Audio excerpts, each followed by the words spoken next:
Saudações, amigos, meu nome é Jorge Serrão e vamos começar mais um videocast Direito, Família e Patrimônio em Foco. É uma inovação da Gazeta do Povo, nossos projetos especiais, trazendo para vocês discussões e dúvidas que a nossa audiência produziu para você conhecer melhor o direito, para você ter consciência daquilo a que você realmente tem direito dentro dos padrões civilizados e inteligentes da justiça. Então, hoje estamos aqui com o Nereu Domingues para essa conversa que vai ser legal. Primeiro, me apresenta o que é o Domingues Advogados, Domingues Sociedade. Vamos trabalhar qual é o conceito do escritório de vocês. Sim, o nosso escritório é um escritório voltado à gestão jurídica do patrimônio. Então, nós temos basicamente 3 áreas do direito dentro do escritório: direito de família e sucessões, que é a área do direito que vai tratar da relação da família com o seu patrimônio, tá? O direito tributário, porque o imposto é extremamente impactante também na gestão do patrimônio das famílias. E, por fim, o direito societário, porque é através do direito societário que a gente vai ter veículos, estruturas mais adequadas para uma boa gestão do patrimônio familiar. Legal, então é um escritório que faz o trabalho amplo do direito hoje para a proteção do patrimônio das famílias e das pessoas. Perfeitamente. Procuramos, além de conciliar as áreas do direito, temos também na nossa formação a área de contabilidade. Eu, por exemplo, sou contador e advogado, tá? Também nesse propósito de gestão do patrimônio da família, a gente precisa ter esse lado número, tá? Declaração de imposto de renda. A gente costuma dizer que a gente desce no chão da fábrica. Então, qual é a formação mais desafiadora? O que foi mais difícil, ser advogado ou contador? No Brasil dos impostos, da falta de respeito ao direito, nossa, é jogo bruto, hein? Sim. Pergunta interessante. No curso de contabilidade foi uma formação assim mais formal, mais voltada ao aspecto formal das coisas, documento, claro, transparente, né? No direito, a gente abre esses pensamentos, tá? Você consegue ir muito mais além, inclusive hoje para a contabilidade, que tem lá os seus princípios fundamentais de contabilidade. À luz do direito, a gente aplica a essência sobre a forma. Então, você alcança um resultado muito mais amplo aplicando direito junto com a contabilidade. Legal. Como é que vocês formaram esse escritório? Como é que ele chegou a ser o que é hoje? Conta um pouco da história dele para o nosso público conhecer. Eu, originalmente, me formei em contabilidade, trabalhava numa grande empresa de auditoria internacional e depois fui para um ambiente de escritório de advocacia, onde iniciei a minha prática na área de direito, fui buscar também a formação acadêmica na área do direito e dentro do exercício da advocacia, percebi que havia uma lacuna importante nas famílias, esse cuidado, um cuidado também mais sensível à família, não só no seu aspecto patrimonial, mas na relação humana propriamente.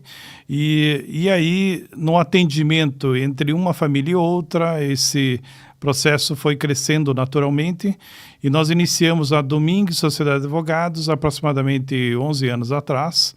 E iniciamos com 12 famílias à época, porque eu já atendia algumas famílias no outro escritório a que eu era vinculado, mas o outro escritório era um escritório full service, atuava em várias áreas do direito, e aí eu, há 11 anos atrás, resolvi recomeçar a minha vida profissional, constituindo um escritório voltado exclusivamente para essa prática da gestão jurídica do patrimônio. Qual foi a grande vantagem dessa especialização que você encontrou aí no mercado? Você identificou que era um nicho, que era importante e que valia a pena. As pessoas, as famílias, elas ainda estão muito perdidas em relação a essas questões fundamentais do direito, da gestão patrimonial e familiar? Sim, a gente ainda observa bastante carência nesta área. Imaginem que 11 anos depois dessa minha iniciativa, nós somos ainda o único escritório no sul do Brasil especializado na área de gestão jurídica do patrimônio.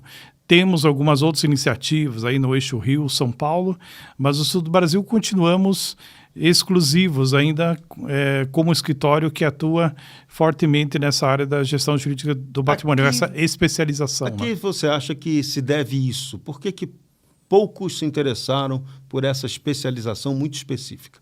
Bom, primeiro, uma necessidade de você trazer várias áreas do conhecimento, tá?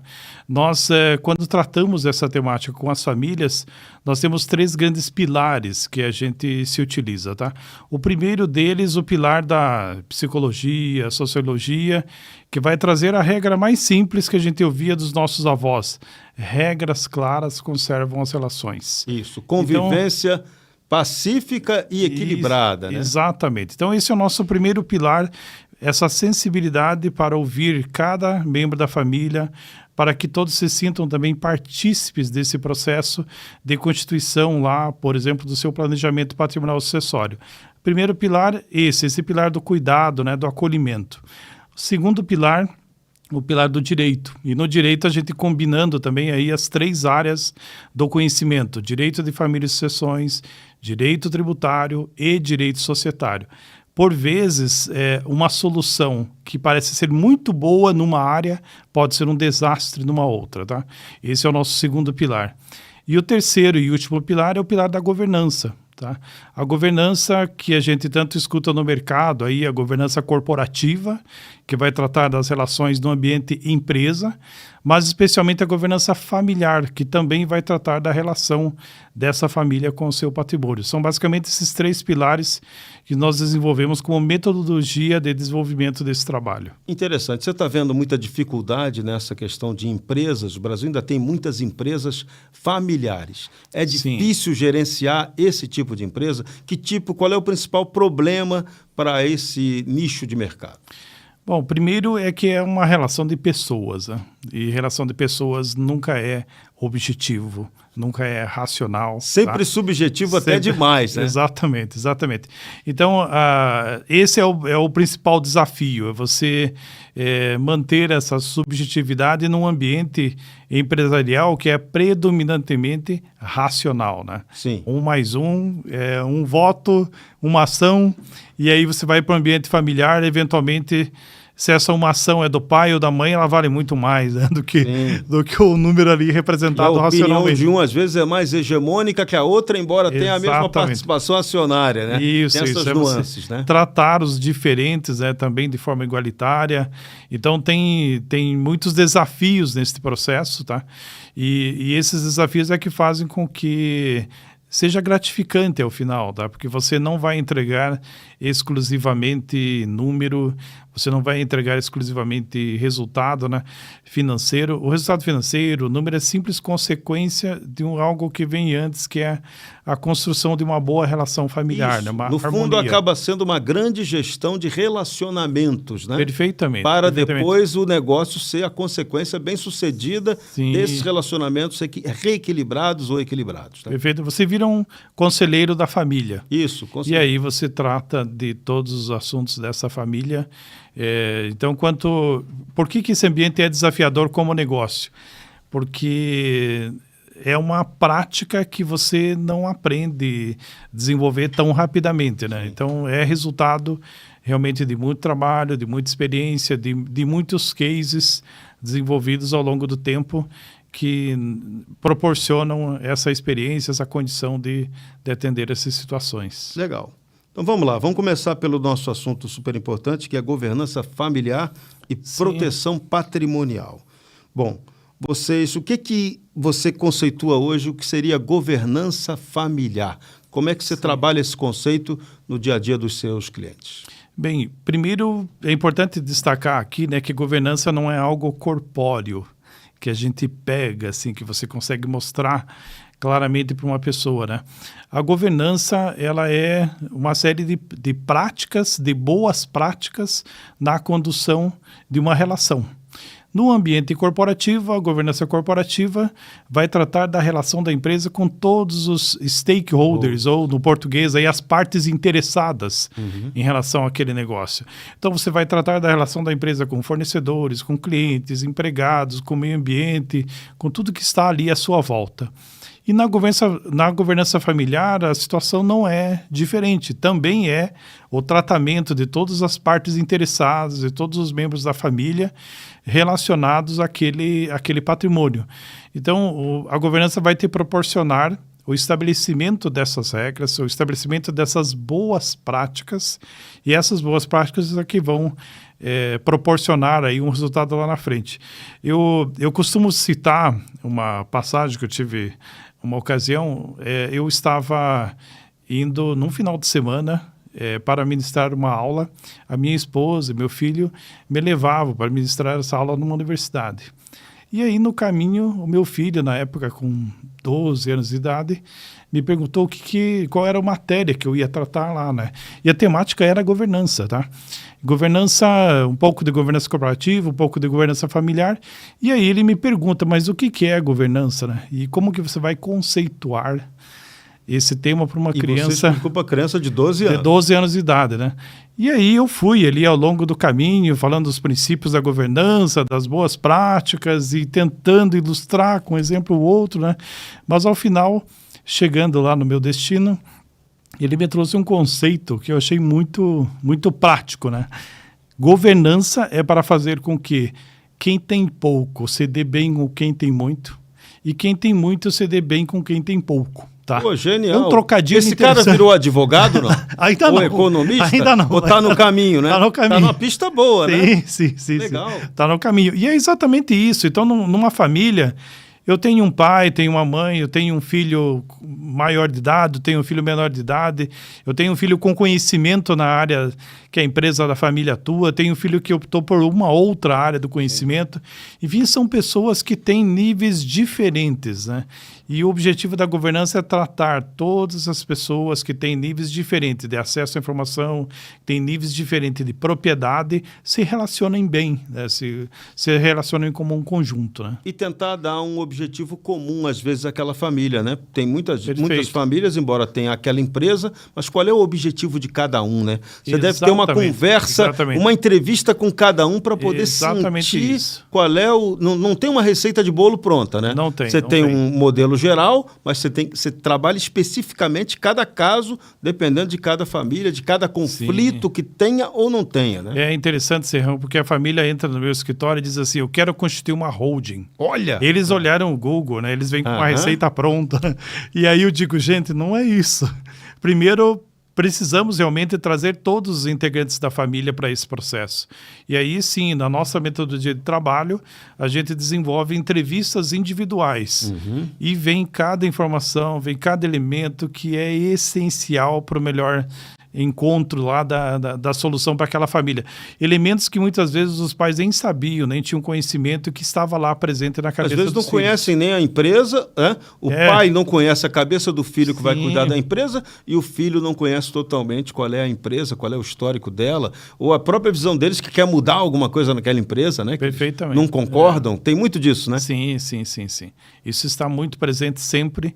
Então é muito importante esse acolhimento, essa conversa com todos os integrantes. Isso o nosso trabalho inicia a partir daí, do que a gente chama de diagnóstico familiar, com a realização dessa entrevista, dessa conversa com cada membro da família. E a partir dali a gente vai construindo essa governança. Qual é a base fundamental para o que vocês estão chamando aqui de proteção do patrimônio? Quais são os cuidados que cada família, cada indivíduo tem que ter para assegurar esse futuro, né? A partir de um presente que já esteja consolidado hoje, correta ou incorretamente? Sim. Então eu vou fazer já um primeiro destaque, né? Talvez aí mais para o tema do incorreto, tá? Também é comum, por vezes, o cliente me procurar e dizer o seguinte, eu quero fazer uma blindagem patrimonial, quero fazer uma proteção patrimonial, né? E aí o que eu costumo dizer para ele, você não precisa do meu trabalho para você fazer uma blindagem patrimonial. E aí ele, mas como assim? Como que eu não preciso do teu trabalho? Não, você não precisa, porque a melhor blindagem patrimonial é a tua atitude. Se você agir corretamente, você está blindado. Se você agir incorretamente, não haverá instrumento jurídico capaz de te entregar essa blindagem patrimonial, tá? Então, aqui eu costumo fazer esse destaque, porque, infelizmente, a gente verifica cursos na internet sobre blindagem patrimonial. Já ouvi muito palestras, eventos. Então, infelizmente, caminhou-se aí para um lado assim, bastante errado. Tá? Realmente é importante deixar claro para as pessoas, tá, que não há realmente instrumento jurídico que te blinde de coisa errada. Não existe maneira... Isso parece até um conceito muito estático, né? Sim. A frase que eu costumo repetir, que não é minha, mas não conheço a autora, não tem maneira certa de fazer coisa errada. Tá? Então, eu não vou encontrar nenhuma solução possível para você se você não cuidar, né, na tua prática diária, não tomar os seus cuidados de agir corretamente. Agora, sim, é claro, tem o aspecto da proteção patrimonial no sentido assim de se proteger de algo, aqui não estou falando de fazer algo errado, tá? Mas de fazer algo involuntário, tá? Uma falta de conhecimento que pode te proporcionar uma perda patrimonial. Um prejuízo grande de cara, né? Sim. Por desconhecimento. Exatamente. Aí sim tem uma série de cuidados que o direito oferece, tá? No sentido de proporcionar maior segurança até na forma de gestão do patrimônio, na forma de tomada de decisão para a proteção a proteção, por exemplo, dos meus filhos em relação à inexperiência deles mesmos, tá? Ou a má influência que eles podem receber ao longo da vida deles. Nesse ponto, sim, o direito pode oferecer e oferece aí várias oportunidades de proteção. Ainda nos equívocos, quais são os erros mais comuns que as famílias cometem nessa gestão patrimonial? O primeiro tema é a ausência de enfrentamento. Aqui acho que o primeiro destaque é isso. A ausência de enfrentamento a gente ainda tem, assim, culturalmente, né, uma dificuldade de enfrentar o tema da morte, ou da ausência. Todo mundo acha que dura para sempre, né? O cliente muitas vezes fala assim, se eu morrer um dia, o que vai acontecer? Um dia. Se eu morrer, né? Então, essa me parece que culturalmente, nós aqui, latinos principalmente, temos essa dificuldade maior desse enfrentamento, ou essa dificuldade de levar essa agenda no ambiente familiar, né? De conversar com o pai, conversar com a mãe, ou mesmo os pais a inserirem essa agenda em relação aos filhos. Esse é o primeiro grande Isso me lembrou erro. Até uma música do Noel Rosa, curiosa, tem um verso assim, ele canta nessa música: quero que o sol não invada meu caixão, para a minha pobre alma não morrer de insolação quando eu morrer. Olha que trabalho preventivo. Fantástico, né? Fantástico. Exatamente, fantástico. Então as pessoas não acreditam às vezes na fatalidade, mas ela é da vida, né? E aí o outro aspecto, outro paralelo que eu costumo fazer aqui, né? A gente não tem aí um médico de família, né? E eu não pratico aí uma série, por exemplo, de atividades físicas, faço consultas periódicas, faço avaliações periódicas, diagnósticos, né, para cuidar da minha saúde. Se você não faz, aliás, tem que fazer também, né? Mas, assim como eu tenho um médico de família, tenho aqui o advogado de família, né? Sim. Então, a ideia é que a gente Nereu Domingos, então você virou uma espécie de um coach quase, né? Na verdade. É uma expressão que está um tanto quanto... Desgastada, né? Mas sim. Mas acaba sendo, no fim das contas, um grande treinador daquela família, um dinamizador e organizador, né? Sim. Né? E até de conexão, né, dos diversos players ali, dos diversos integrantes dessa família para o senso comum. Você falava anteriormente da importância, às vezes, e eu vou fazer esse segundo destaque aqui na questão do que dificulta muitas vezes, é também um alinhamento. Tá? Muitas vezes o que se passa lá na cabeça do patriarca, da matriarca... Não chega na base. Tá? Ou vice-versa. Tá? Então, uma falta de comunicação, uma falta de diálogo no ambiente da família. Tá?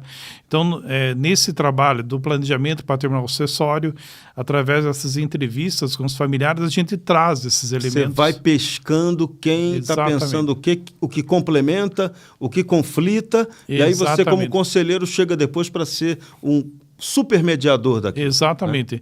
Fazer uma mediação, trazer as recomendações necessárias para aquela família e muitas vezes até corrigir determinados posicionamentos que são incompatíveis com aquele cuidado com a família. Legal. Para quem tem uma empresa familiar, qual é o primeiro passo que é necessário dar, Nereu Domingos, para você consolidar essa governança patrimonial?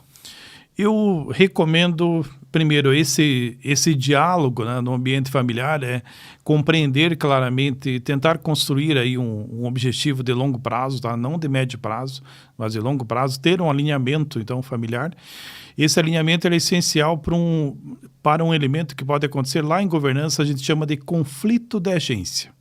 Muitas vezes você tem um diretor de uma empresa conduzindo uma empresa sem saber claramente qual é o desejo do acionista. Sim. E isso gera um conflito de agência, que a gente chama um conflito dos agentes, né? Então, Isso. o diretor acha que está fazendo o correto e, de outro lado, Isso está é num mais caminho comum do que a gente possa imaginar, muito, né? muito comum, tá? E isso pode estar acontecendo, seja com um profissional de mercado, seja com um profissional da própria família. A falta de alinhamento, infelizmente, pode gerar esse tipo de resultado negativo, tá? Ainda mais no Brasil, que a gente tem empresas e pessoas com muita mentalidade rentista, muito mais focado num resultado econômico, Sim. financeiro, do que, às vezes, na atividade fim da empresa, né? Sim, que na verdade, deveria ser ou é o sustentáculo dela, né? Exatamente. E a família, a empresa familiar, ela normalmente busca um resultado de longo prazo. Por vezes o executivo, e aqui eu não estou generalizando, nem todos se comportam assim, mas eventualmente eu posso ser um executivo que está olhando o resultado do ano, porque ele tem uma determinada participação lá naquele resultado do ano. E ele quer o curtíssimo prazo para resolver o lado dele. Sim. Então, de novo, tem aí ótimos profissionais que não vão pensar assim, mas de outro lado tem também aqueles que pensam. Então é importante estar atento a esse processo para evitar esse tipo de quadro, tá? Então, para resumir esse assunto, na verdade o que você ajuda como conselheiro é formar uma espécie de um planejamento estratégico para essas pessoas, a partir do bom relacionamento, também gerenciarem bem seus negócios. É isso? Perfeitamente. É isso mesmo, tá? A partir desse alinhamento, a gente consegue também trazer o que o mercado oferece na área de governança ou, eventualmente, o que o direito oferece também como ferramentas, como instrumentos, tá? Tornar isso público também para que a família saiba as alternativas que ela tem ali. O nosso direito, ele é rico. Riquíssimo. Riquíssimo, desde que bem utilizado, tá? E aqui, assim, também nessa área de família e sucessões, tem uma máxima que a gente sempre costuma dizer assim: se você não falar, a lei vai falar por você. E aí a lei vai falar o senso comum, ela não vai falar o que é necessário para a sua família em particular. Então é muito importante que você fale, que você dialogue, que você converse em família e escreva, entre aspas, constitucionalize isso. E que você no defina, né? familiar. Minha família, nossas regras, né? Exatamente. Para você poder ter Sim. o seu modus governandi, seria assim. Gostei dessa frase, minha família, nossas regras. Não é? Porque isso no mesmo. fim é isso, né? Exatamente isso. Legal. Então vamos lá, vamos para o nosso próximo ponto. Planejamento tributário e contencioso. Nossa, esse dá alta dor de cabeça. Isso é lindo, né? Então vamos lá.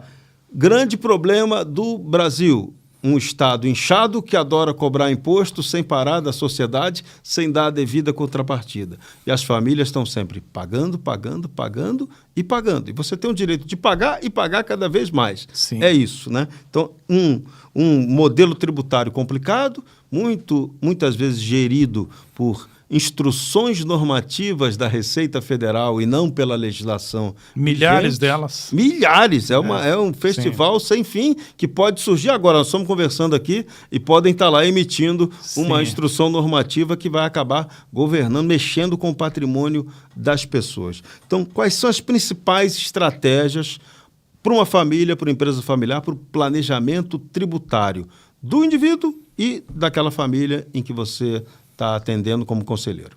Eu vou adicionar um outro elemento aí, além do aspecto da necessidade do governo de arrecadação, que só aumenta. Mas além desse elemento, de outro lado, eu tenho um mercado que também eclodiu aí, muita gente oferecendo, entre aspas, né, planejamento tributário, que muitas vezes é crime. É crime quanto à ordem tributária. São soluções bandidas e não dentro da lei, né? Então, o meu primeiro destaque aqui para o gestor da empresa familiar é esse cuidado para realmente se aconselhar, ouvir uma opinião, 2 opiniões, até 3 opiniões, tá? E sempre ficar atento àquelas propostas de trabalho que cobram honorários advocatícios na medida da compensação, na medida da utilização ali daquele crédito fiscal. Por que esse destaque? Porque o fisco tem 5 anos para examinar aquela compensação que você acabou de fazer. Aí, eventualmente, o teu assessor lá vai dizer, não, mas eu só vou te cobrar se você tiver certidão negativa. Você vai ter certidão negativa, porque o fisco tem 5 anos para examinar. O problema é que quando ele vai examinar quase 5 anos depois, esse assessor não está mais aí, e aí vem uma conta grande para você pagar. E o fisco mudou de ideia, né? Você, não, também. O que você fez foi tudo errado, Sim, vai pagar agora tudo de novo. Sim, sim. Então, o primeiro conselho aqui é realmente se acautelar, tá? Olhar, fazer bastante diligência antes da contratação aí de qualquer trabalho que envolva recuperação de créditos fiscais, porque no contexto de planejamento tributário a gente sempre tem esse tema aí da recuperação de créditos fiscais. E outro ponto importante é que a economia tributária, o planejamento tributário lícito, ele tem que ser simples consequência de uma operação economicamente justificável. Eu não posso construir uma operação aqui para o fim exclusivo de economizar imposto. Economizar imposto tem que ser simples consequência. Isso, consequência. Eu preciso ter uma fundamentação econômica para aquela operação que eu estou fazendo. Se a minha fundamentação econômica é a economia tributária, vai dar errado. Fatalmente, vai dar errado. Tá? Então, economia lícita de imposto tem que ser simples consequência de algo que você faria normalmente e você eventualmente tem alternativas A, B e C e você elegeu aquela que vai te trazer a menor carga tributária. Dentro da margem legal definida claramente, né? Exatamente, com fundamentação econômica. Né? Quando uma empresa recebe ou algum indivíduo recebe uma autuação fiscal, que é muito comum, quais são os primeiros passos que essa pessoa tem que dar? É se apavorar ou vai com calma que tem solução? Aqui também vou colocar uma passagem comum no meu escritório. O cliente recebe uma auto-infração, vai ao meu escritório e diz assim, Neri, eu estou sem dormir aqui, fazem 3 dias que eu recebi isso aqui, não consigo dormir. Sempre a mesma história, né? Aí a primeira questão que eu coloco para ele é assim, você está preparado para ficar sem dormir os próximos 7 anos? Ele fala, nossa, mas 7 anos, o que é isso? A discussão desse auto-infração vai levar de 5 a 8 anos para se resolver. Então, a lavratura de uma auto-infração não significa que no dia seguinte você está lá com uma dificuldade já foi consolidada. Morto naquele dia. Não, né? não, isso. Absolutamente. Você tem todo um processo ainda de discussão da validade daquele auto de infração. Então, numa apertada síntese aqui, falando no âmbito federal, um auto de infração no âmbito federal vai te proporcionar 30 dias para você fazer a impugnação desse auto de infração. Você apresentar o teu arrazoado discordando do que precisa ser discordado na constituição daquele auto de infração.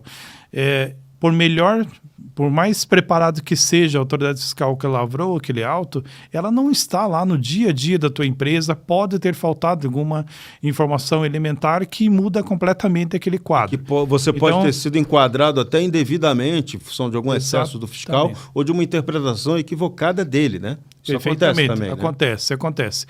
Essa é a fase da impugnação. Quem que vai julgar essa impugnação que você apresentou? Quem vai julgar é um colegiado de auditores fiscais, ou seja, colegas daquele que autuou. São 3 auditores fiscais que vão avaliar o trabalho do colega auditor fiscal. Nesta fase, normalmente os autos de infração são mantidos, porque é um colega ou trabalho de outro. O corporativismo pega pesado nesse momento, né? Sim, só se houver um erro muito crasso, do contrário, esse auto de infração vai ser mantido. Tempo que tem levado para apreciar uma impugnação? 2 anos aproximadamente. Caramba, que demora. 1 ano e meio, mais ou menos isso, tá? Bom, aí veio o resultado da impugnação. Foi mantido o auto de infração. Você ainda pode apresentar um recurso para o Conselho Administrativo de Recursos Fiscais. Eu fui julgador, fui conselheiro. O famoso CARF, né? CARF, exatamente. Eu atuei no CARF como julgador. Lá no CARF, nós temos aí mais ou menos isso pode variar um pouco a depender de valor e se tem ou não pretensão criminal na auto-infração, mas aproximadamente 3 anos para você ter uma decisão no Porque é técnico, né? Então é demorado, né? Exatamente. É um julgamento extremamente técnico, extremamente fático, então é menos matéria de direito e mais requisitos fáticos. Fez ou não fez, né? Exatamente. Acertou ou errou, né?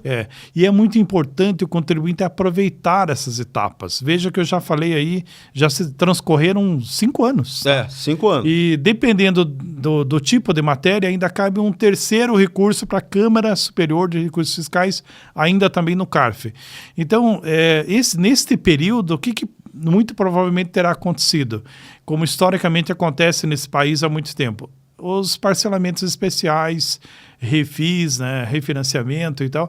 Então, ao longo deste período, você vai comparando o que está acontecendo com o seu processo, o que está acontecendo com o posicionamento jurisprudencial e, eventualmente, você pode até desistir diante de uma possibilidade de um parcelamento em condições especiais, com desconto de multa, desconto de juros, mais número de meses aí para pagamento, tá? Então, você vai avaliando esse processo no curso, na condução daquele processo administrativo. E durante todo este período, se você observar rigorosamente ali os prazos, basta cumprir os prazos, você tem certidão, a tua certidão ela é positiva no primeiro momento, mas ela sai com efeitos de negativa, porque existe um recurso que ainda não se concluiu, não se sabe você, claramente em tese, não ainda. Fica inviabilizado Não. de operar com esse recurso. Exatamente. Né? É como se você tivesse uma certidão negativa sem necessidade de garantir o débito. Sim. Então, é muito importante que o contribuinte aproveite, a partir do recebimento do auto-infração, ele aproveite essa fase administrativa. Ele pode, alternativamente, abrir mão da fase administrativa e ir direto para o judiciário. Mas no judiciário ele vai ter que garantir esse débito para poder discutir. E o judiciário vai trazer menos questão fática, vai oportunizar a discussão mais de matérias de direito, tá? Constitucionalidade, inconstitucionalidade, legalidade, ilegalidade, menos a questão fática. A questão fática, realmente, o fórum adequado é o CARF, tá? É a impugnação, são pessoas mais preparadas para avaliar as questões fáticas. Essa burocracia, ela come muito dinheiro da empresa, o empresário é obrigado a gastar muito dinheiro com o advogado quando essa situação vira muito rotineira. Como é que ele pode fugir de cometer esses erros? Aí vamos voltar para aquele início, né? A gente está partindo aqui do princípio que o cliente que você está atendendo não cometeu algo doloso. Perfeito. Ele cometeu ali uma falha técnica de gestão, muitas um vezes. desconhecimento, às vezes, legal, ou aquela instrução normativa passou batida, eu não cumpri, entrei pelo cano, uma coisa desse tipo. Qual é a saída para essas situações? Qual é o trabalho preventivo que deve ser feito pelas empresas para não cair nessa armadilha de ficar tanto tempo sem dormir, né, sobre o recurso que você está tocando? Eu vou voltar lá no tema anterior da governança, tá? A governança tem um braço dela, que é a governança tributária, que é como você bem administrar essa relação tua com o fisco. É você ter, por exemplo, uma equipe preparada tecnicamente, tá? É você cumprir as obrigações, manter-se atualizado, né, em relação a essas obrigações fiscais, tá? Então lá a gente tem uma série de considerações para que essa relação seja eficaz, tá? E a depender do porte da empresa, muitas vezes ela pode também ter uma auditoria, tá? Que um terceiro vai fazer um exame para preventivamente... Que já é o trabalho preventivo, né? Exatamente, exatamente. Algumas consultorias, a exemplo do nosso escritório também, a gente também oferece esse tipo de atividade de trabalho. Nós também fazemos revisões periódicas da apuração dos tributos feita pelos nossos clientes para atestar a regularidade e evitar essas surpresas, né? Mas aqui um destaque, aproveitando a sua fala ali, realmente a gente fala muito da carga tributária brasileira, que é inegavelmente pesadíssima, né? Mas o custo de conformidade, nós estamos entre os maiores do globo, tá? Quanto que o empresário brasileiro gasta para, vamos dizer assim, achar, né? E aqui bem ficar dentro da linha, ficar na linha, né? Porque certeza ele realmente não tem. Nunca tem. Não tem, tá? Não temos certeza nem em relação ao passado. Mas estamos também entre os maiores do globo aí, tá? Entre gastos, o gasto com conformidade, com compliance do Brasil é bastante alto. Gente, o que poderia ser feito para diminuir isso? No que o empresariado poderia desenvolver de campanhas, de ideias para poder melhorar, desburocratizar esse país? Porque, na verdade, no fundo, isso tudo é causado por um excesso burocrático, um excesso de regramento, né? O peso demais do Estado sobre a economia. O que a gente pode... Qual seria uma saída para mitigar isso? Bem, estamos começando algo que está aí hoje, que é a reforma tributária. Um dos pilares da reforma tributária é a simplificação. Infelizmente, nós ainda não enxergamos essa simplificação. Infelizmente, o que a gente percebe aí a cada dia, novas dúvidas surgindo. Nós estamos hoje com 2 sistemas, o sistema antigo e a análise do sistema novo. A partir de 26 agora já começa, numa medida ainda pequena, mas já entra também o sistema novo a partir de janeiro de 26. Então, aqui eu sou uma pessoa particularmente otimista, tá? E eu espero que a reforma tributária de fato nos proporcione isso. Mas quero deixar claro que isso não virá em 3 anos, 4 anos, 5 anos. Eu imagino que essa simplificação, de fato, só estará aí pronta 7 anos. Precisa de muito debate, assim, né? Muito própria debate. Reforma tributária aprovada, ela não teve um debate necessário, digamos assim. Sim, Houve algum debate, lógico, mas eu que acompanhei também achei esse debate muito michuruca, muito pequeno. Foi muito superficial. Muito, né? Não houve tempo suficiente e a gente já está experimentando as dificuldades. As dificuldades já estão aí, medidas judiciais de entidades, de grupos empresariais, contra uma reforma tributária que nem começou. O que está assustando mais os clientes em relação a esse futuro próximo, que já está aí batendo na porta, 26 quase chegando? Primeiro a incerteza, porque a gente tem uma faixa de tributação que vai depender da média de arrecadação dos estados, né, desse levantamento, e isso é ainda uma caixa preta. Tá? Empírico, totalmente, né? Subjetivo, né? Exatamente. Assim falando, né? Aí há uma preocupação muito grande também com as áreas de incentivo fiscal.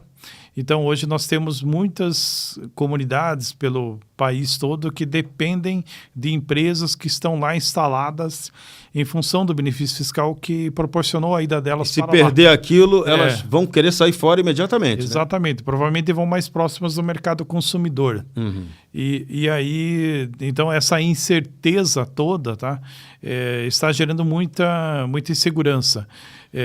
De outro lado, tem também aí, isso já está estabelecido lá na reforma tributária, que os incentivos fiscais que seriam mantidos seriam os incentivos da Zona Franca de Manaus. Sim. Então, de outro lado, também um volume grande de empresas indo para a Zona Franca de Manaus, tá? E deixando, eventualmente, outras áreas a descoberto pela falta de emprego mesmo, da saída dessas empresas. Então, criou-se um oportunismo aí nesse caso. Sim.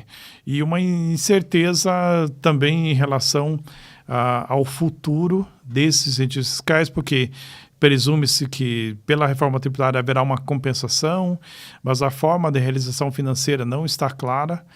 Então, eu vejo no meu dia a dia empresas se movimentando desde já.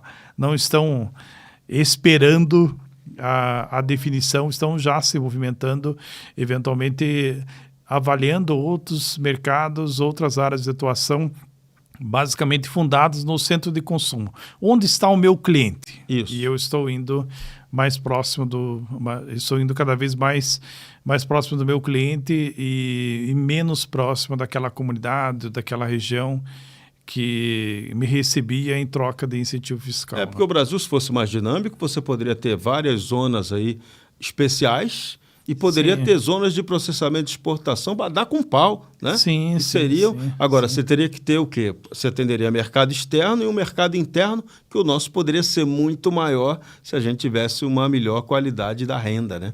E a nossa renda aqui ainda é muito baixa. Né? Muito baixa, infelizmente.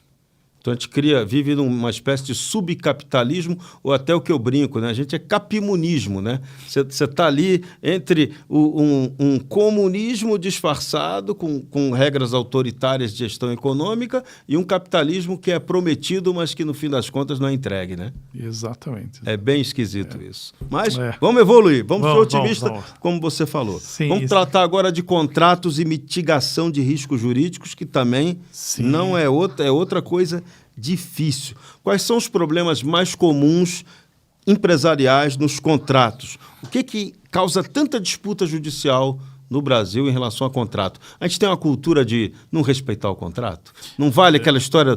A história do fio do bigode já foi para o espaço? Não está valendo mais? Não vale. Infelizmente não vale.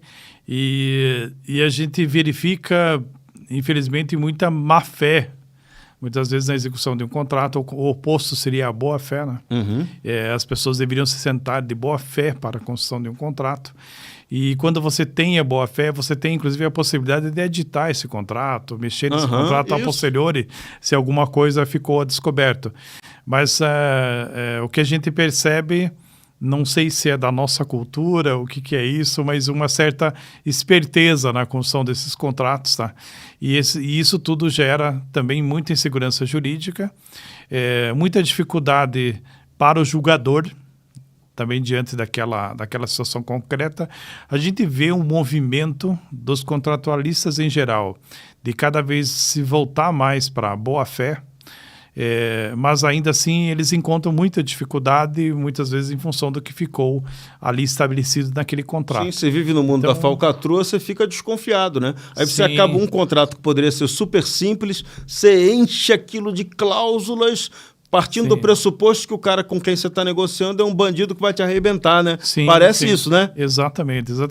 E aqui, talvez exemplificativamente, né, nas operações, por exemplo, de compra e venda de empresas, que normalmente são operações muito bem assessoradas, são cercadas de bons advogados tem a dos dois lados. Para fazer, né? Isso, tem todo um processo para se fazer, tá? Ainda ali a gente verifica muito litígio. Caramba. Então, quando eu vou para um contrato mais simples aí de dia a dia, por exemplo, compra de um apartamento, né, compra de um carro, aí a gente vê abusos de toda sorte,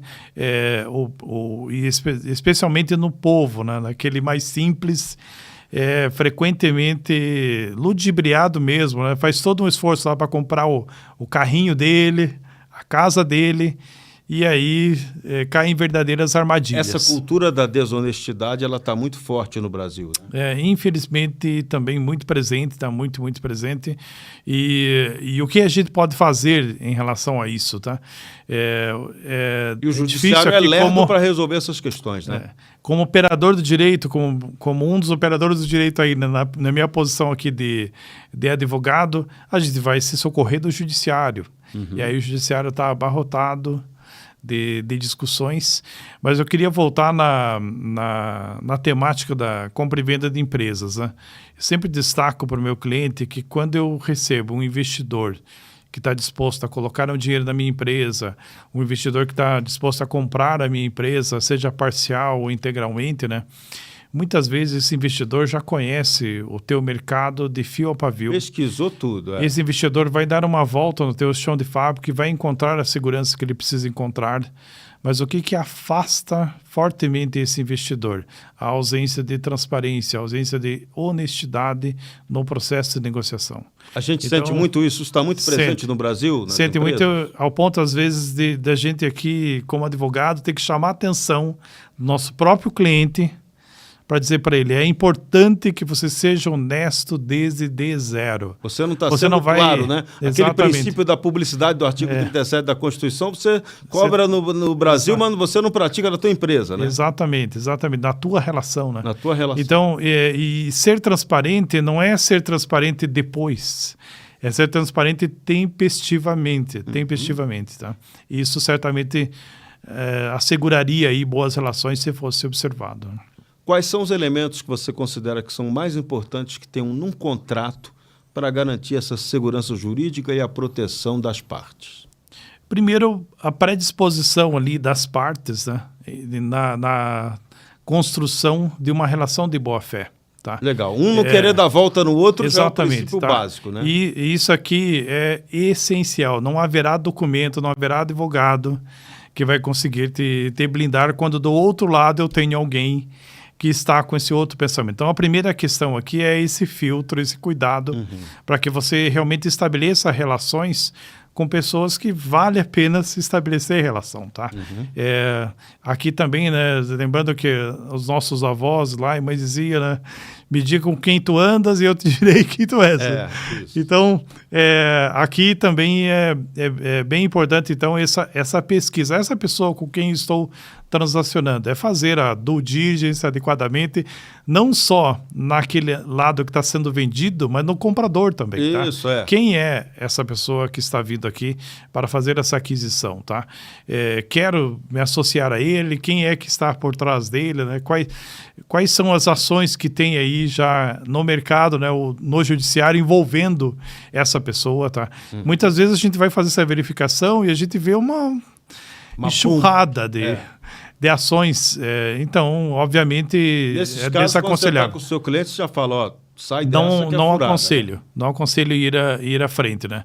A outra questão também nessas negociações contratuais é aquele, vamos dizer assim, uma espécie de corretor, não sei como que eu chamo aqui. Um intermediário que vai sempre trazer, estou trazendo um bom negócio para você, sim. E ele quer ganhar dos dois lados, às vezes. Exatamente, muitas vezes esse é o perigoso. Também pode te envolver em negócios ruins, então é preciso deixar claro qual é a posição dele, de que lado que você está, né? Você está do lado do por quem é que está te remunerando, né? Sim. É o comprador, é o vendedor, tá? Quem é? E a outra... Isso é mais comum do que a gente pensa, né? Muito.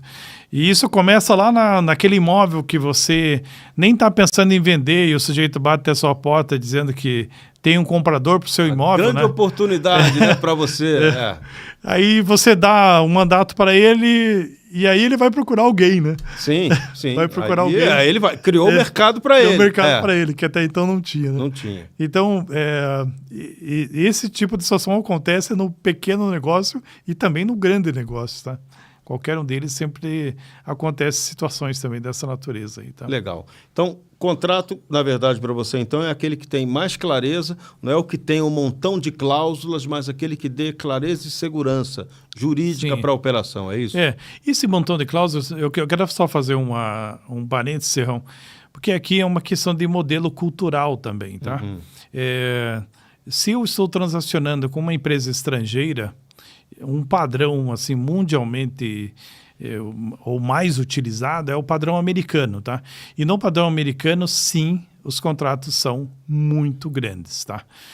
Aqui, então eu não quero... Eles fazem o contrário, a Constituição é pequenininha e o regramento é maior, né? É maior. Então são contratos de 500 páginas, 400 páginas, tá? Não vejo problema em relação a isso. De novo, regras claras conservam as Mas está tudo relações. Certo, ali está objetivamente claro o que pode e que não pode, né? Estabelecido isso. E essa, às vezes, é uma dificuldade que eu encontro com o meu cliente. O meu cliente, mesmo num processo de venda de uma empresa, que muito provavelmente ele vai fazer uma vez na vida dele, a gente faz... frequentemente no escritório, compra e venda de empresa, ele vai fazer uma única vez na vida dele, mas normalmente ele chega no meu escritório, e isso é frequente também dos escritórios dos meus colegas aí. Não, eu já fiz tudo, já está tudo negociado, está tudo pronto, eu só quero que você faça o contrato. E aí, quando eu apareço com um contrato de 500 páginas, ele acha aquilo inaceitável. Você está atrapalhando o meu negócio. Estou atrapalhando aqui, né? Está atrapalhando o negócio. Mas é o que precisa ser feito, né? É o que precisa ser feito. Então, é muito importante que seja um contrato pequeno, seja um contrato grande, você se assessore adequadamente, procure um bom advogado, procure um advogado especialista naquela determinada área, para que você tenha negócios mais seguros. Legal. A clareza é fundamental nesse ponto. Sim, né? sim. Não dá para fugir. Sim. Legal. Vamos agora para outra questão familiar muito importante, né? União estável, divórcio, planejamento sucessório. Caramba, isso aqui é um assunto também que mexe com as pessoas direto, né? Hoje, quais são as principais diferenças entre união estável, casamento, em termos de direitos patrimoniais? Tem muita gente hoje que ou não quer se unir, mas no final das contas tem que se unir, tem que fazer no mínimo uma união estável. Não quero casar, mas pelo menos a união estável tem que ser feita. Como é que isso ocorre para a questão de patrimônio? Como é que vocês lidam com isso? Como é que você aconselha esse tipo de operação, vamos chamar assim? Sim. Na gestão jurídica do patrimônio de uma família, esse elemento é um elemento importantíssimo. Inclusive de aconselhamento aos filhos. Não só Os patriarca e matriarca normalmente já têm uma relação de união há muito tempo constituída, inclusive os mais antigos no regime da comunhão universal. Isso, bem sólido mesmo. Bem sólido mesmo, tá? Hoje pela manhã, inclusive, eu tive uma reunião que o casal era do regime da comunhão universal e eles me disseram assim, doutor, no nosso caso, tanto faz o regime da comunhão universal ou o regime da comunhão parcial, porque tudo que a gente tem, a gente adquiriu na constância da união. Nós não tínhamos nada. Bacana. Nós não tínhamos nada. Eles diziam assim, nós não tínhamos nada à época da nossa união. Só que isso hoje é cada vez mais raro, né? Sim, sim, cada vez mais raro. Mas aqui, o primeiro destaque é que hoje não existe qualquer diferença de direitos entre um casal que está sob o regime do casamento formal, registrado, e aquele que está em regime de união estável. Tá? Isso é importante. Seja formal, seja não registrada. Então, hoje os direitos, tá? Os direitos são exatamente os mesmos. Está bem consolidado, né? Está bem consolidado agora, inclusive simulado. Isso está bem consolidado, inclusive no judiciário, tá? Agora, uma questão importante aqui. Quando eu vou casar, necessariamente o cartorário lá, né? O título e documentos, vai perguntar qual é o regime da união de vocês. Então, haverá uma possibilidade de manifestação. Eu quero o regime da separação de bens, eu quero o regime da comunhão parcial ou até o da universal, que hoje está em desuso, mas ainda está presente no nosso ordenamento. Tá? Então, o casamento oportuniza essa reflexão. Uma união estável não registrada, uma união estável porque está em questão fática, né? Está claramente ali no regime de união estável, ninguém te perguntou qual é o regime. E aí, o que acontece? Aquela máxima que eu disse anteriormente. Se você não fala, a lei vai falar por você. Então, se você reúne os elementos fáticos de constituição de uma união estável, vem o legislador e define que, já que vocês não escolheram qual é o regime será o da comunhão parcial. Tá? Parcial. Vem e define. O legislador define que é o regime da comunhão parcial. Então, os direitos hoje são exatamente os mesmos. Mas, num deles, no casamento, eu vou ser provocado para escolher um regime. Tá? E você tem esse direito. Exatamente. Se você não escolher, vão escolher por você. Vão escolher por você. E lá no regime, né, da união estável, uma vez caracterizada, o legislador vai definir. E o que caracteriza uma união estável? Aqui também a gente vive um subjetivismo perene, porque a regra da legislação é ânimos de constituir família. Aí o cliente me pergunta, mas o meu filho não mora com ela. Absolutamente irrelevante morar junto. Não é mais... Antigamente, tinha que morar 2 anos. Hoje não existe mais isso. Nós tivemos uma situação recentemente da declaração de uma união estável numa união pela internet. Caramba, Pela internet. O casal não tinha se encontrado pessoalmente e houve uma declaração de união estável porque eles tinham o ânimos de constituir família, tá? Eles ainda não tinham tido a oportunidade de se encontrar. Só de formalizar encontrar, né? Sim. Então, isso é de um subjetivismo perene, um risco enorme para as famílias. Então, muitas vezes está lá, né? O pai e a mãe construindo arduamente um patrimônio e também com o auxílio dos filhos, claro, tá? E, eventualmente, se você não orientar adequadamente os filhos, parte desse patrimônio pode ser distribuído aí de uma forma indesejada se você não formalizou adequadamente essa relação. No caso do divórcio, quais são os passos para garantir uma divisão correta dos bens e evitar aqueles conflitos que não acabam nunca? Bem, o primeiro passo é antes do divórcio, no momento da união. Escolher adequadamente o regime, tá?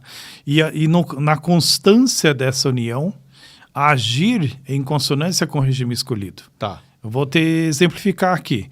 Determinado casal resolveu se unir, foi lá e ou casou ou formalizou uma escritura de união estável, ele elegeu o regime da separação de bens. Antigamente se chamava separação total de bens, tá? Então, nesse caso, num divórcio, não vai haver qualquer comunicação, tá? Só que na constância da união, surgiu lá a oportunidade, por exemplo, da aquisição de um imóvel. E aí você fez constar na escritura, vamos imaginar que ali naquela relação, tá? Um deles, né, é que fez a aquisição do imóvel isoladamente, mas na hora de lavrar a escritura, ele fez constar: adquirentes e colocou o nome dele e o nome do convivente ou do esposo ou esposa, tá? Isso é muito comum de acontecer. Né? A minuta dos cartórios normalmente vem assim, tá? Adquirentes e coloca lá o nome dos dois, Dos tá? dois, tá. Então aqui, de nada adiantou o regime da separação de bens, uma vez que você fez constar no documento público que a aquisição se deu Vale o pelos contrato. dois. Você juntou vale no aquilo. contrato. Acabou. Juntei no contrato. Então, a primeira consideração aqui, então, para ninguém casa para se divorciar, né? Isso, Vamos supor que eu quisesse buscar aqui um divórcio com menos problemas possíveis, tá? Que eu pudesse trazer aqui algumas recomendações. A primeira, é claro, eleger conscientemente, né, com calma, com todo cuidado, o regime de bens, formalizar essa união. E na formalização dessa união, você pode até estabelecer um foro de resolução alternativo dessa controvérsia. Olha, se um dia a gente se separar, nós queremos que o nosso divórcio seja resolvido no foro de mediação. Ah, legal. Então, até isso é possível. Já evita uma mega confusão, né? Sim. Tem determinadas situações... Então, isso não vai para a justiça, né? Você vai para o mediador, né? Exatamente. Eu, eventualmente, posso ter algumas limitações no caso de filhos menores ou filhos incapazes, mas é possível conciliar isso.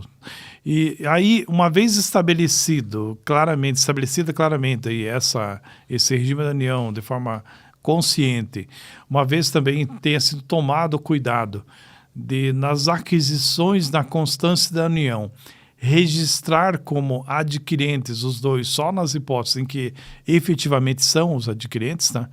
Nas hipóteses que não são, não há problema, eu posso fazer constar lá, a minha esposa se chama Cíntia, eu posso fazer constar Nereu, como adquirente Nereu, tá casado com Cíntia. Acabou, mas quem está adquirindo é você. Exatamente. Ou posso colocar adquirentes Nereu e Cíntia. E aí eu mudei completamente. Mas muitas vezes a aquisição se dá. Mesmo no regime da separação de bens, é possível que a aquisição se dê pelo casal. Por Legal. que não? Então, o que você falou é que é fundamental definir claramente antes como é essa relação e como vai ser a gestão desse acordo, né? Para não ter confusão depois. Sim. Perfeitamente. Legal. Como é que esse planejamento sucessório com testamentos e entram aí holdings também no meio da história, como é que você pode evitar disputas familiares terríveis após a morte de alguém que controla uma empresa dessa e às vezes não está claro também, né? Qual é o cuidado que você tem que ter nessas situações? Então, primeiro é interessante a gente olhar para o planejamento patrimonial sucessório e visualizar as etapas de condução de um planejamento patrimonial sucessório. A primeira etapa de um planejamento patrimonial sucessório é a simples organização do patrimônio. Então, patriarca e matriarca se unem, olham todo o patrimônio deles e organizam esse patrimônio. Inventariam tudo, botam o preço e... Exatamente. Especialmente se utilizam dos veículos que o direito oferece. Por exemplo, vou constituir uma administradora de bens, uma holding para a gestão dos meus bens. Então, essa é a parte que a gente chama organizacional, tá? Que não houve nenhuma transferência de nenhum patrimônio. Comum hoje, né? Hoje está na moda esse negócio da holding. Tem uma holding. Todo mundo tem holding agora. Isso. Exatamente. Lá nos anos 80, a gente lia aquele livro, né, do Pai Rico, Pai Pobre, lembra? Sim. Lá no Pai Rico, Pai Pobre, ele já ensinava. Constitua a holding. Tá? E agora o pessoal está constituindo holding. Agora virou a moda mesmo, pegou. Sim. Mas acaba sendo um bom negócio, correto, né? Essa é a primeira etapa de qualquer planejamento patrimonial sucessório, que é a organização. Isso. Agora está organizado, eu tenho aqui 10 imóveis, os imóveis não estão mais na pessoa física, os imóveis estão dentro de uma administradora de bens, tá? E está tudo certo, estou eficientemente melhor organizado, tanto do ponto de vista tributário como sucessório, mas ainda está no meu nome. O patriarca e matriarca são os proprietários dessa empresa que consolidou o patrimônio. Acionistas majoritários, exatamente. Assim, né? Isso. São os únicos ainda. Tá. Aí vem uma segunda etapa. Transfiro desde já para os meus filhos ou transfiro só no meu falecimento? Essa é a segunda pergunta que a gente vai fazer. Estou subindo uma escada, a escada do planejamento patrimonial sucessório. Primeiro degrau, organizei. Segundo degrau é, vou transferir desde já ou vou transferir só no meu falecimento? Como é que funciona isso? Aí vem uma dúvida minha aqui. Tem essa história do contrato de gaveta, vale, acontece, transfiro ou não, faz o contrato de gaveta e deixa quieto ali, porque eu não tenho certeza que eu talvez vá morrer, né? Tem essa dúvida, né? Sim. Como é que funciona isso? Não, o contrato de gaveta não vai funcionar. Não funciona, Não né? vai funcionar. Isso é picaretagem. É picaretagem. Um termo técnico Sim. fácil, né? Litígio não acerta. Litígio acerta. Isso, gostei. Então, vamos nos afastar do contrato de gaveta, tá?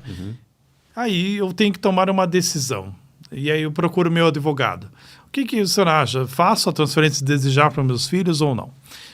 Aí, cada família é uma família, cada circunstância é uma circunstância, inclusive a idade, né? De que idade que nós estamos falando, desse patriarca, dessa matriarca, qual é a idade desses filhos, a condição dos filhos, são capazes, são incapazes e tal.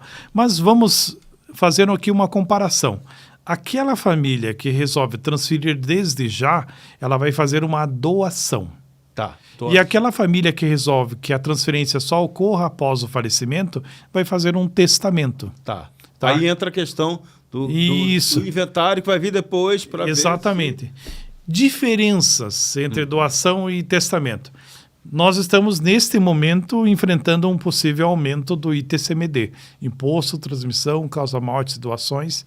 Essa sopa de letrinha, que, em outras palavras, é imposto sobre herança. Tá? Enfim, resumindo, o imposto vai custar caro pra cacete. Vai, exatamente. Hoje nós estamos falando aqui do estado do Paraná, 4%, o estado de São Paulo, 4%, e deve, a partir de janeiro de 26, subir para 8%. Caramba. E muita gente está falando do aumento da alíquota, mas também está havendo um aumento de base de cálculo. A base de cálculo não será mais o valor da doação, vai ser o valor de mercado, o valor de mercado do imóvel, o valor de mercado da empresa.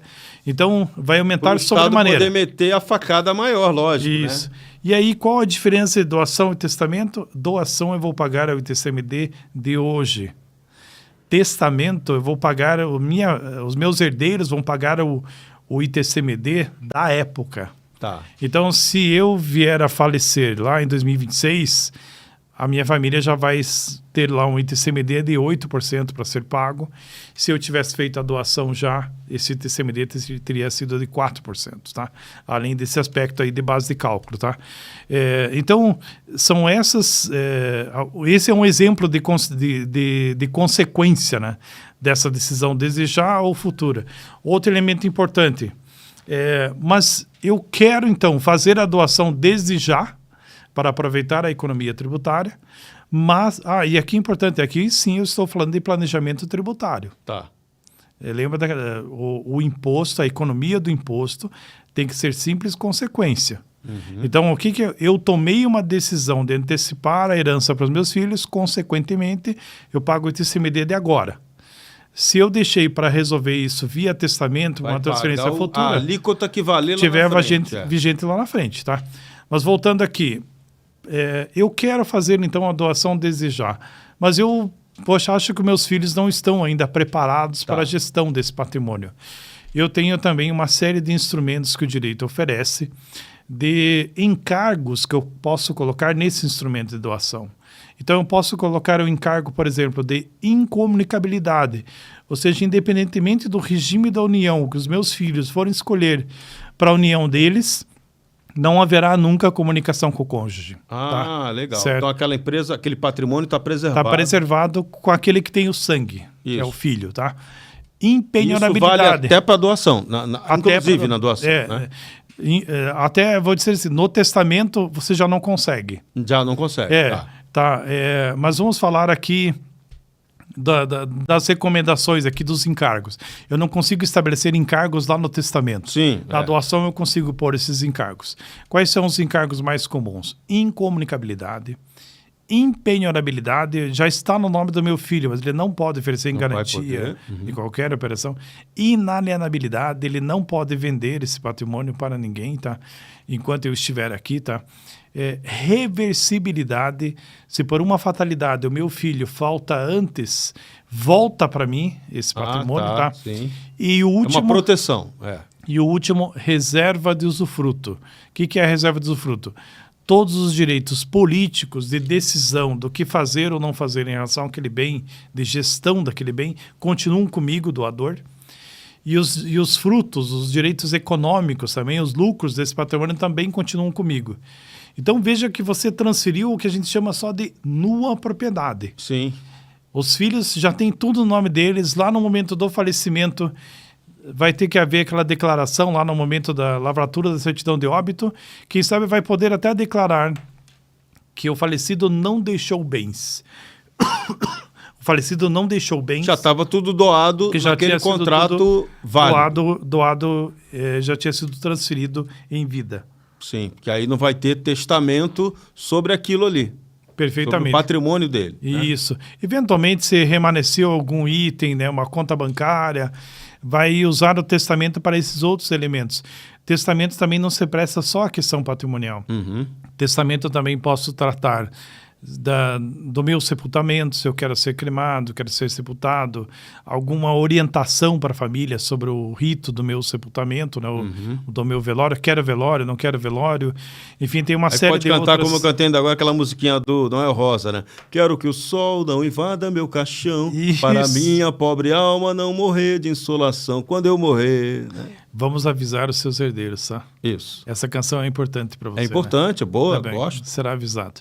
Também serão avisados. Serão avisados. Serão avisados. Mas aqui, então, voltando para a nossa escada aqui, né? Planejamento patrimonial sucessório. A primeira parte é a organização, que essa é sempre recomendável. A base. Uhum. Doação ou testamento vai depender dessas vantagens e desvantagens. Ilustrei aqui com alguns exemplos, tá? Mas obviamente tem outros elementos aí que vão me aproximar mais do testamento ou mais da doação, a depender da situação específica ali da família. E por fim, no tema testamento, também quero fazer um destaque que a gente fala muito do testamento que tem validade pós-falecimento. Esse testamento, por exemplo, é pós-falecimento que ele aparece, que ele se torna, que o que está ali é o desejo de última vontade. Tá? Mas todos nós também deveríamos ter o testamento vital. O que é o testamento vital? Ou diretiva antecipada de vontade. São orientações que você deixa registrado enquanto totalmente capaz, para que se você vier a ficar incapaz, a família tenha uma orientação uma diretriz de para como seguir. gerir. Exatamente. Os cuidados em relação aos médicos, os cuidados em relação ao internamento ou não, cuidados em relação à gestão do patrimônio, porque aqui é preciso registrar, tá? Muita gente se vê o patrimônio esvaindo, não depois que falece, mas antes. E esse é o pior cenário, porque você está aqui ainda, dependendo de um cuidado, porque você está numa situação de incapacidade, e de repente um patrimônio mal administrado põe você numa situação de faltar recursos para o cuidado. Você vira o pobre morto. Com você mesmo. Morto pobre depois. Então, veja, o testamento vital cuida de você. Tá? O testamento civil, como vai cuidar dos herdeiros. Dos herdeiros, isso. Do direito dos herdeiros. Tá? Então, muitas vezes a gente se vê aquela preocupação com o testamento civil, que é o cuidado com os herdeiros, mas antes tem que cuidar de você. Então, muito importante também. E esse testamento vital é muito pouco falado, né? Raramente se fala disso, né? Muito pouco falado. Mas a gente percebe nos últimos anos um uso mais frequente desses instrumentos, as diretivas antecipadas de vontade. Legal. Então, sobre esse assunto, eu acho que a gente conseguiu dar uma amarrada. Tudo é o que você explicou. Faça o planejamento correto, defina claramente o que vai ser o quê, né? O que vai ser distribuído, como vai ser, para quem vai, para organizar essa doação, né? Perfeito. Sempre é o melhor caminho. Perfeito. Legal. Então vamos lá, vamos para o nosso fim. O que a gente pode abordar aqui no final sobre questão de planejamento sucessório? Vamos lá, o que a gente pode ainda incluir aqui? Isso é legal. Como é que as pessoas podem buscar mais informações sobre esses temas que a gente abordou hoje? Ótima questão. No nosso site, www.dmgsa.com.br, você encontra à tua disposição uma coleção chamada Você, Sua Família e Seu Patrimônio. São livros, uma coleção de 5 livros, que vai te trazer toda uma orientação sobre esses assuntos que nós falamos aqui, e inclusive também sobre a utilização de estruturas no exterior, que não houve tempo suficiente aqui, mas o exterior também oferece para aquelas famílias que já têm parte dos ativos no exterior ou que eventualmente querem trazer outras disposições que eventualmente são conflitantes com o ordenamento local. Tem algumas opções no exterior, utilização, por exemplo, de instrumentos de companhias offshore ou trust. Então tem isso hoje está super comum. Isso. Lá nessa coleção existe lá um capítulo específico que a gente trata também desse tema. Isso na parte da gestão jurídica do patrimônio, recomendo, não porque é de nossa autoria, mas porque a gente realmente procurou trazer um material que vem numa linguagem mais simples, mais acessível e que proporciona essa transferência de conhecimento. Nós falamos bastante aqui também do tema governança, né? Sim, bastante. Governança, eu recomendo fortemente o Instituto Brasileiro de Governança Corporativa, IBGC. O IBGC é rico em produção de material também, de transferência de conhecimento, tanto nessa área de governança familiar como governança corporativa, empresas familiares. E lá também vocês vão encontrar fóruns, discussões, verdadeiros grupos de autoajuda nesta área, que você vai poder compartilhar situações que você vive na sua família com outros que também vivem situações semelhantes e eventualmente estão já numa outra altura, né, em termos de maturidade, e vocês podem contribuir reciprocamente ali para a melhoria dessas relações. Instituto Brasileiro de Governança Corporativa, IBGC. Legal. Nereu Domingues, sua saideira para a gente fechar essa nossa conversa hoje, bastante produtiva do ponto de vista jurídico, da gestão e dos conselhos. Sim, eu quero registrar aqui que o exercício dessa atividade da gestão jurídica do patrimônio é um exercício que para nós é um prazer. O nosso mantra diário é a preservação do patrimônio afetivo das famílias, tá? Nós nos dedicamos a isso diariamente e fazemos isso com muito prazer. Como eu disse antes, não é só uma questão de resultado. O resultado é consequência, mas especialmente essa missão que a gente gosta de exercer aqui todo dia, esse propósito que a gente gosta de exercer todo dia, da preservação da harmonia da família. Preservando a harmonia, a gente preserva patrimônio, a gente alcança mais saúde, mais longevidade e aproveita melhor o patrimônio familiar. Então, no fim, é uma grande gestão de pessoas, no final das contas, né? Perfeitamente. Gestão de pessoas, alinhamento dessas pessoas em prol do senso comum, ali do patrimônio comum dessa família. Patrimônio material e afetivo. E o afetivo é muito, muito maior. Muito bem. Parabéns pelo obrigado. Trabalho, sucesso nessa missão aí de juntar as famílias e proteger o patrimônio das pessoas. Obrigado. Obrigado.